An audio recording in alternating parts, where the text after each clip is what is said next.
So if you don't know this already, praying 5 times a day takes roughly 35 minutes total out of the entire day. That's 35 out of 1,440 minutes, which is less than 3% of your day. You spend more time than that doom scrolling absolute brain rot on your phone, and yet somehow Salah is the thing that's too hard? It's not, and I'll prove it. Now before we get into that, I'm not going to tell you why you should pray. I've already made a video on that. I'll link it here. This video is about the how. So here's what I'm going to do. First, I'll give you 4 things that made praying 5 times a day easy for me. Then I'll take you through each Salah, Fajr to Isha, and break down what actually makes each one difficult and what to do about it. Okie dokie, 4 things. Number 1, start with one prayer and build from there. Now if you're praying nothing right now, my first advice would actually be to just try praying all 5 of them. You know, that is the bare minimum. However, for some people this can backfire big time. That's like someone who's never been to the gym trying to bench press your mum's weight.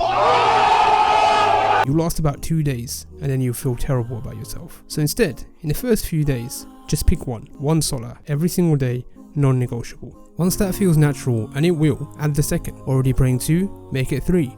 Already at 4, complete the set. And here's the important bit, just focus on the fard for now. Don't stress about the sunnah, don't stress about all the extras. Get the foundation solid first. You can build on top of it later, but you can't build on nothing. And this progressive overload never stops. You know, you locked in all 5, cool. Now you can add some sunnah prayers. You can add ad-duha. You can add going to the jama'ah in the masjid. There's always a next level to reach, and there's no better feeling than the one you get when you reach it. Yeah, baby, that's what I've been waiting for. Number 2, get a prayer tracker app. Something like Pillars. Because how are you going to pray if you don't know when it's time to go?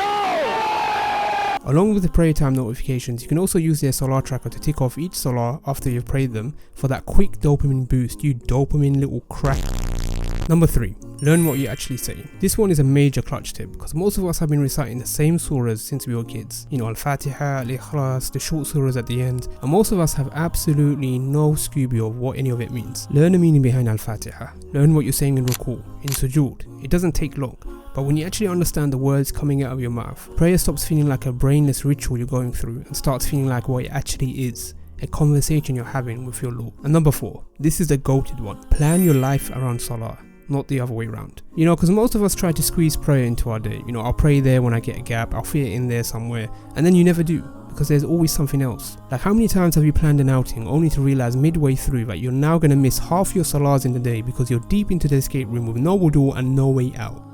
Flip it. Salah is the structure. Everything else works around it. Your day already has 5 built-in reset points, an anchor in this whirlwind of a dunya. When you stop treating Salah like the thing that gets in the way and start treating it like the thing that holds your day together, everything shifts. Right, so those are the foundations. Now let me show you what this actually looks like in practice, prayer by prayer. Starting with...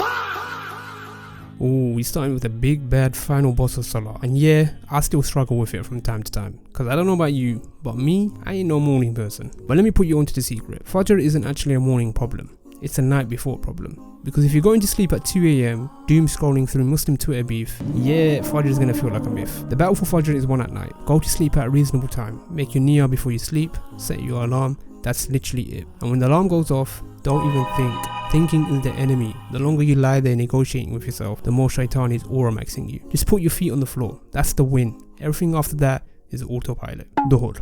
The struggle for Duhur can be described in one word.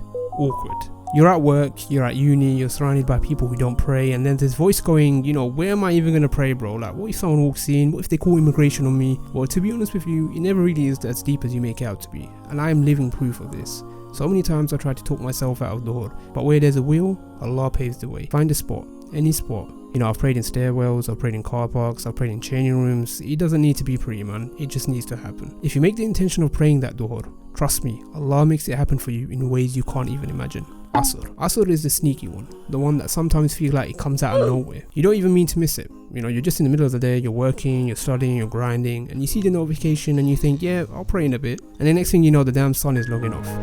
Prophet ﷺ warned us about Asr specifically. Missing it is like losing your family and your wealth. That's not a small thing, bro. And yet Asr is probably the most commonly missed prayer. This is where your prayer app earns its stars. You know, make sure that notification is on. And when it goes off, don't negotiate. Don't say in a minute, because in a minute is Shaitan's ultimate trump card. Just get up. The prayer itself is 5 minutes, but missing it will set you back in infinity. Maghrib. Maghrib is honestly the cheat code. Like Maghrib is the hymn of Salah. The window is short, there's no room to procrastinate, there's no I'll do it later, it's now or never. And that's exactly why it's a massive blessing, because Maghrib proves that Salah can be so easy. Adhan goes off, you pray, it's done. 3 rakats, shortest farad of the day, bish bash bosh, the whole thing is a wrap. If you could do Maghrib, and most people can, you can do any of them. So if you're starting from 0, this is the one I would recommend. Remember, start with 1, build from there. Lock in Maghrib, make it the prayer you never miss, and once it's automatic, add the next. Finally, Isha. Isha's trap is very specific. It's the I'll pray before bed trap. And trust me, I've fallen victim to this many a time. You tell yourself you're gonna pray, you genuinely mean it, but you're on the sofa, you're comfy, you're 3 episodes in, and you push it back, and again, and again. And then you're in bed, with your eyes half closed, and it's GG's. I've been there, bro. More times than I want to admit. The fix is simple though. Stop treating Isha like the last thing you do before bed. Pray it early in its window. Because if you give yourself 4 hours of runway to procrastinate, you will use every single minute of it. Best believe Shaitan is getting mad aura because of you. And that's it. 5 prayers, no problem. Not a single one of them was actually hard. Fajr is a bedtime problem. Dhuhr is an awkwardness problem. Asr is a just get up problem. Maghrib basically does itself. And Isha just needs you to stop pushing it back. 35 minutes. Less than 3% of your day. 5 moments to stop, breathe, and reconnect with the one who's in charge of the full 100.